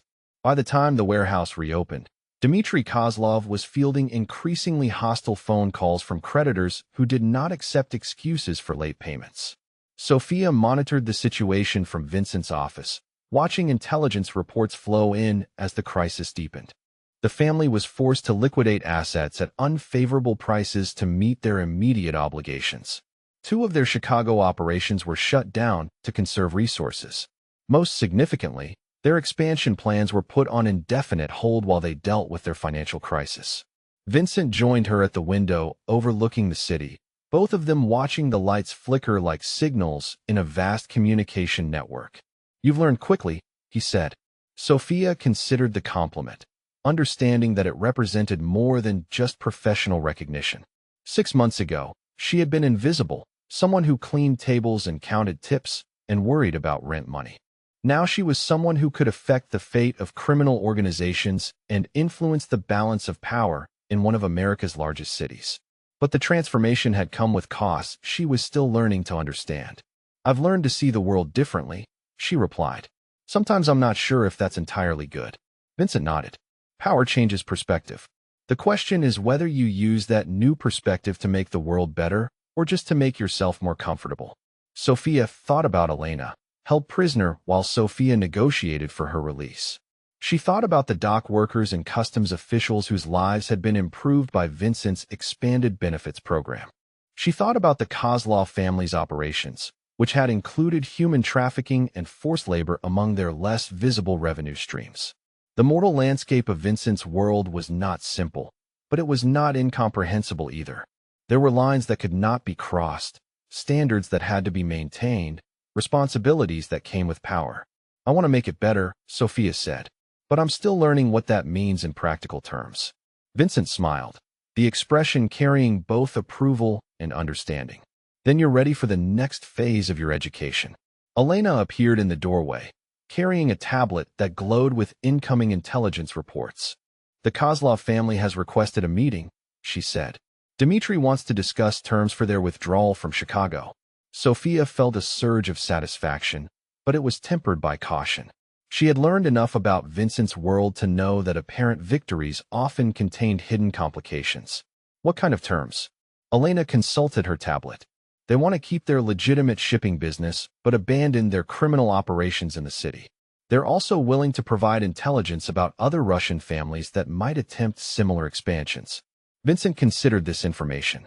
"It's a reasonable offer, but we need to be careful about precedent. If we allow them to maintain any presence in Chicago, others might see that as weakness." Sophia found herself thinking through the strategic implications. What if we allow them to keep their legitimate business, but require them to pay a percentage of their revenue as compensation for the disruption they've caused? A tax, essentially, for operating in your territory. Vincent and Elena both looked at her with expressions that suggested she had proposed something both clever and dangerous. Elena spoke first.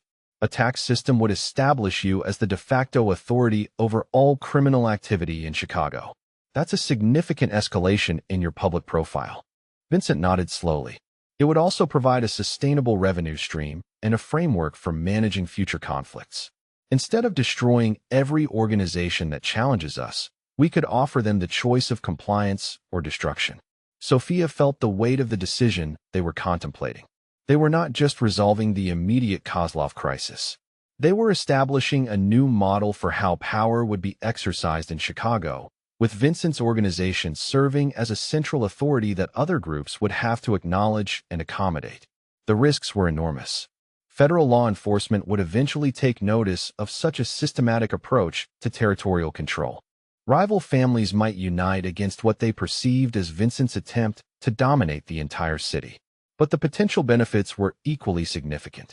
Reduced conflict between criminal organizations, predictable revenue streams that could fund legitimate businesses and community investments, the possibility of establishing stability in a world that was typically characterized by violence and chaos.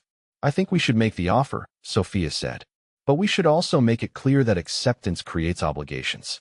They pay the tax, but they also provide intelligence about threats to the stability of our territory. They become stakeholders in maintaining the system we're creating." Vincent was quiet for several minutes, his eyes focused on the city lights below. Finally, he turned to Elena. "Set up the meeting, but make it clear that this is not a negotiation between equals. We are offering them an opportunity to remain in Chicago under our authority. If they reject that offer, they leave the city entirely." Elena nodded and left to make the arrangements. Sophia remained at the window, processing the magnitude of what they were attempting. In 6 months, She had gone from serving tables to designing the power structure that would govern Chicago's criminal underworld for years to come. The transformation was so complete that she sometimes struggled to remember what her old concerns had felt like. Rent money and work schedules seemed like relics from someone else's life. Vincent joined her at the window again. "Second thoughts?" he asked. Sophia considered the question honestly. "I'm not having second thoughts about the decisions we're making," she said. "But I am thinking about the person I'm becoming. I want to make sure I don't lose sight of why I made this choice in the first place." Vincent's expression grew thoughtful. "Why did you make this choice?" Sophia touched the pendant beneath her shirt, remembering the moment in the coffee shop when Vincent had offered her the option of stepping into his world or disappearing entirely. "I wanted to stop being invisible," she said. "I wanted to have agency over my own life instead of just reacting to other people's decisions. And now I realize that agency comes with responsibility. The decisions I make affect other people's lives. The power Vincent has shared with me can be used to help or harm. I want to make sure I'm using it for the right reasons." Vincent smiled, an expression that carried both pride and something that might have been relief. "That's the difference between someone who seeks power and someone who deserves it," he said. The meeting with Dmitry Kozlov took place 3 days later in the private dining room of a restaurant that Vincent owned through a series of shell corporations. The symbolism was deliberate. They were conducting business on Vincent's territory, under his protection, according to his rules. Sophia arrived 30 minutes early to review the arrangements. The room had been cleared of all staff except for 2 servers who had been thoroughly vetted and who understood that their continued employment depended on their discretion. Derek positioned himself at the entrance, visible enough to remind everyone present that security was a priority, but unobtrusive enough to avoid creating unnecessary tension. Elena occupied a corner table with her laptop and secure communications equipment, ready to verify any claims the Kozlov family made during the negotiation. Sophia took her place at Vincent's right hand, a position that clearly indicated her status as his partner rather than his subordinate. When Dmitry arrived, accompanied by only one bodyguard, Sophia noted the change in his demeanor. The casual confidence he had displayed during their first meeting had been replaced by the cautious respect of someone who had learned to take his opponents seriously. "Good evening, Mr. Kozlov," Vincent said as the Russian took his seat. "I trust you've had time to consider our conversation." Dmitry nodded. "I have, and I believe we can reach an accommodation that serves everyone's interests." He placed a folder on the table between them. "Details of our legitimate shipping operations in Chicago, plus intelligence about 3 other Russian families that have expressed interest in expanding into your territory." Sophia opened the folder, scanning documents that represented the Kozlov family's complete financial structure in the United States. Revenue figures, employee records, facility leases, customs documentation. It was the kind of comprehensive disclosure that indicated genuine willingness to cooperate rather than continued resistance. Vincent examined the intelligence reports about the other Russian families. "This information is valuable," he said, "but incomplete. We need contacts, methods of communication, operational security protocols. Everything that would allow us to monitor and influence their activities." Dmitry hesitated, understanding that Vincent was asking for information that could be used against his own people. "The intelligence I've provided represents what I know personally," he said. "Additional details would require me to reach out to contacts in Moscow, which would create risks for everyone involved." Sophia recognized the moment as a crucial test of the framework they were attempting to establish. Dmitry was offering cooperation but attempting to limit its scope. If they accepted partial compliance, they would set a precedent that others would exploit. If they demanded complete cooperation, they risked pushing Dmitry toward renewed resistance. She leaned forward slightly, her voice calm but firm.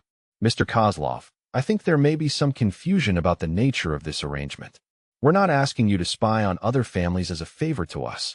We're establishing a territory tax that includes intelligence sharing as a condition of doing business in Chicago. You have a choice. You can provide the complete information Mr. Roth has requested and continue operating your shipping business under our protection. Or you can maintain your loyalty to people in Moscow who have never set foot in Chicago and find somewhere else to conduct your operations." Dmitry stared at her for several seconds, his expression revealing the internal calculation of a man weighing competing risks. Finally, he nodded. I will provide the additional intelligence. But I want assurances about the protection you mentioned.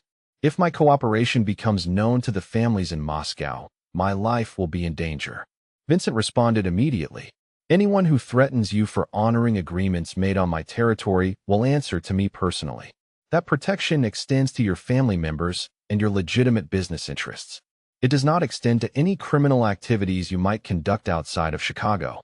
Dmitri smiled thinly. I understand. And the territorial tax? 5% of gross revenue from your Chicago operations, paid quarterly. In exchange, you receive protection from interference by other criminal organizations, assistance with regulatory issues that might affect your legitimate business, and access to our network for services you might require. Sophia watched Dmitri process the terms, recognizing that they represented a fundamental shift in how criminal authority would be exercised in the city. Instead of the traditional model of competing organizations fighting for territory and resources, Vincent was establishing himself as a central authority that other groups would pay to access. It was more sustainable than constant warfare, but it required other organizations to acknowledge Vincent's supremacy in a way that many would find difficult to accept. The terms are acceptable, Dmitri said finally. When due payments begin? Elena spoke from her corner table. First payment is due in 30 days. We'll provide you with secure transfer instructions. Subsequent payments are due quarterly, with intelligence updates provided monthly. Dmitri stood, extending his hand to Vincent. We have an agreement. Vincent shook his hand, but his expression remained serious. Mr. Kozlov, I want to be clear about one thing. This arrangement works only if both parties honor their commitments completely. If you attempt to circumvent any aspect of our agreement, the consequences will be immediate and permanent. Dmitri nodded. I understand. He turned to Sophia. Miss Monroe, I believe I owe you an apology for my earlier assessment of your capabilities. You are clearly much more than a functionary. Sophia smiled, remembering the fear and uncertainty she had felt during their first meeting. Thank you, Mr. Kozlov. I've learned a great deal since then. After Dmitri left, the three partners remained in the dining room to discuss the implications of what they had just accomplished. Elena was the first to speak. We've just established ourselves as the central authority over criminal activity in Chicago. That's going to create enormous opportunities and enormous risks. Vincent nodded. The federal government will eventually take notice. We need to make sure our legitimate businesses are completely clean and that our operational security is perfect. Sophia found herself thinking beyond the immediate challenges to the longer-term implications of what they were building. If we're successful, we could create a model for reducing violence and increasing stability in cities across the country. Criminal organizations will always exist, but they don't have to operate chaotically. Elena raised an eyebrow. You're talking about institutionalizing crime, making it more efficient and predictable. Sophia considered the objection. I'm talking about harm reduction. The current system results in constant violence, economic inefficiency, and community disruption. If criminal organizations are going to exist regardless of law enforcement efforts, doesn't it make sense to encourage them to operate in ways that minimize damage to innocent people? Vincent listened to the exchange with interest. You're both right, he said. What we're creating has the potential to reduce harm, but it also represents a significant concentration of power. The question is whether we can use that power responsibly. The conversation continued for another hour, ranging across questions of ethics, strategy, and long-term planning. By the time they left the restaurant, Sophia understood that they had crossed a threshold. The Kozlov Agreement was not just a resolution to a specific threat. It was the foundation of a new approach to criminal authority that would define Vincent's organization for years to come. And Sophia was no longer just a participant in that organization. She was one of its architects. 6 months later, Sophia stood in the same penthouse where she had first learned to navigate Vincent's world, but her perspective on the view had changed dramatically. The city below no longer looked like a collection of disconnected buildings and streets. It looked like a system, a complex network of relationships and power structures that she now understood and influenced. The territorial tax system had expanded to include 5 other criminal organizations operating in Chicago. Revenue from the taxes funded a range of legitimate businesses that provided employment for hundreds of people while generating additional income for Vincent's organization. More importantly, violent crime in several neighborhoods had decreased as competing criminal groups learned to resolve disputes through mediation rather than warfare. Sophia's role had evolved as well. She now spent most of her time managing the complex relationships that made the system work, negotiating agreements between organizations that had previously been enemies, mediating disputes over territory and revenue, ensuring that the intelligence sharing requirements were met completely and honestly. It was demanding work that required constant attention to detail and careful management of personalities and egos. But it was also work that had visible positive effects on the community. Elena joined her at the window, carrying 2 glasses of wine and wearing an expression of quiet satisfaction. "The quarterly reports just came in," she said. "Revenue is up 18%, and we haven't had a single incident of interorganizational violence in 3 months. Sophia accepted the wine, allowing herself a moment of pride in what they had accomplished. "Sometimes I still can't believe how much has changed," she said. Elena smiled. "Vincent chose well when he decided to bring you into the organization. You've exceeded even his expectations." Sophia thought about the journey that had brought her to this moment.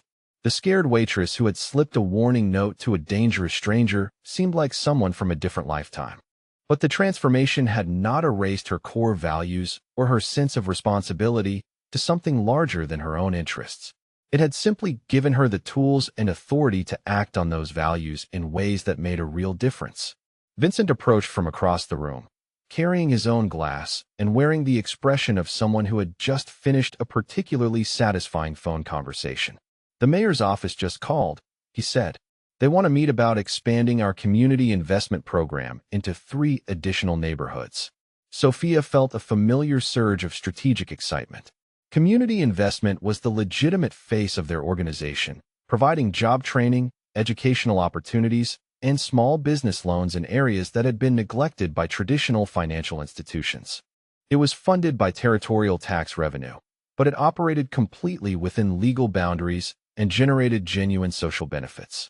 The mayor's interests suggested that their model might be scalable beyond criminal organizations. Elena leaned forward. "What kind of expansion are they thinking about?" Vincent settled into his chair, his expression thoughtful.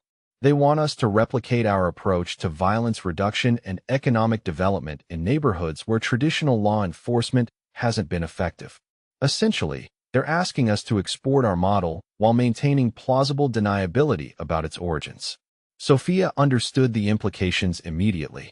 If their approach proved effective in additional neighborhoods, it could attract attention from federal agencies and academic researchers. That attention could be either beneficial or dangerous, depending on how carefully they managed the transition from criminal innovation to legitimate policy. "What did you tell them?" she asked. "That we would consider their proposal, but that any expansion would have to maintain our operational security and protect the interests of our existing partners." Vincent paused. "I also told them that any formal agreement would require all 3 partners to consent. This decision affects everyone's future." Sophia felt the weight of that responsibility. The choice they made about the mayor's proposal would determine not just the future of their organization, but potentially the future of criminal justice policy in Chicago and beyond. Elena spoke first. "The opportunities are obvious. Legitimate recognition, larger scale impact, the possibility of creating lasting change. But the risks are equally significant. Increased scrutiny, potential federal intervention, the possibility that our criminal partners would interpret cooperation with the government as betrayal." Sophia found herself thinking through the strategic implications from multiple perspectives. "We would need to create clear separation between our legitimate community development work and our territorial tax system," she said. 2 completely different organizations with different personnel and different funding sources. But we would also need to maintain enough coordination to ensure that our policies don't conflict with each other. Vincent nodded. "We would essentially be operating in 2 different worlds simultaneously. The legitimate world of municipal policy and community development, and the shadow world of criminal organization and territorial control. It's possible, but it requires a level of compartmentalization that very few organizations have achieved successfully." Elena pulled out her tablet and began making notes. We would need separate legal entities, separate accounting systems, separate communication protocols. And we would need personnel who could be trusted to maintain operational security across both areas. Sophia realized that they were contemplating the most ambitious expansion of their model since its inception. If successful, they could demonstrate that criminal organizations could become positive forces for community development without abandoning their core functions. If unsuccessful, they could destroy everything they had built over the past year. I think we should do it, she said finally. But we should also develop contingency plans for every possible failure scenario. If federal agencies start investigating, if our criminal partners revolt against government cooperation, if the mayor's office decides to use our involvement for political purposes. Vincent and Elena looked at her with expressions that suggested they had been thinking along similar lines. Elena spoke first. It would be the ultimate test of everything we've learned about managing risk and building sustainable systems. Vincent nodded slowly. And it would establish Sophia as a legitimate policy leader in addition to her role in our criminal operations. Few people have successfully operated at that level in both worlds. Sophia felt a mixture of excitement and apprehension. The opportunity Vincent was describing represented the culmination of everything she had worked toward since accepting his offer in that coffee shop months earlier. But it also represented a level of exposure and responsibility that would make her old fears about paying rent seem quaint by comparison. I want to try, she said, but I want Elena to be my co-director for the legitimate operations. This is too important and too complex for any one person to manage alone. Vincent smiled, an expression that conveyed both pride and confidence. Then let's make history. As they began planning their response to the mayor's proposal, Sophia reflected on the path that had brought her to this moment. She had started as someone invisible, someone who cleaned tables and worried about tips and counted the hours until her shift ended. She had become someone who shaped policy and influenced the balance of power in one of America's largest cities. The transformation had required her to confront dangers she had never imagined and to make decisions that affected thousands of people's lives. It had demanded that she develop skills she had not known she possessed, and that she accept responsibilities she had never sought. But it had also given her agency over her own future and the ability to create positive change in a world that often seemed resistant to improvement. The girl who had poured water in the Lexington restaurant was gone, replaced by a woman who understood that power could be used for purposes beyond self-interest. That understanding carried its own obligations and its own risks, but it also offered possibilities that no amount of safety or anonymity could match. Sophia touched the pendant that still rested against her chest, remembering the moment when Vincent had offered her the choice between protection and participation. She had chosen participation, and that choice had led her to become someone she could not have imagined becoming. Now she faced another choice, another opportunity to step into unknown territory and accept greater challenges in pursuit of greater influence. The decision was easier this time, because she now understood that growth required constantly accepting new risks and new responsibilities. Standing at the window overlooking Chicago, surrounded by partners who respected her judgment and supported her ambitions, Sophia Monroe smiled and began planning her next transformation. Maybe all of us have been a Sophia at some point, living quietly in someone else's shadow, hoping to be seen, drifting through a life we didn't choose. But the real question is, when opportunity appears, do we dare take it? Even knowing the road ahead won't be easy, even knowing there may be no way back. Sophia's story isn't just about survival. It is a question of identity. Who am I without someone else telling me where to go? Who am I when I alone choose right from wrong? Who am I in a world where trust is a luxury? And what about you? After hearing her story, have you ever felt yourself standing at a threshold the way Sophia did? Have you faced a moment where you had to choose between safety and growth? Share your thoughts in the comments below. We would be honored to hear what resonates with you from the deepest part of your heart. Every story reflects a piece of life, and through your own voice, we might find the connection that busy days often steal from us. If this story touched something inside you, please remember to like the video, share it with someone you care about, and most importantly, subscribe to our channel so you won't miss any of the touching, meaningful stories we bring to you each day. Thank you for staying with us until the very last moment. We wish you good health, peaceful days, and a life filled with gentle, positive light. Goodbye, and we look forward to seeing you in the next.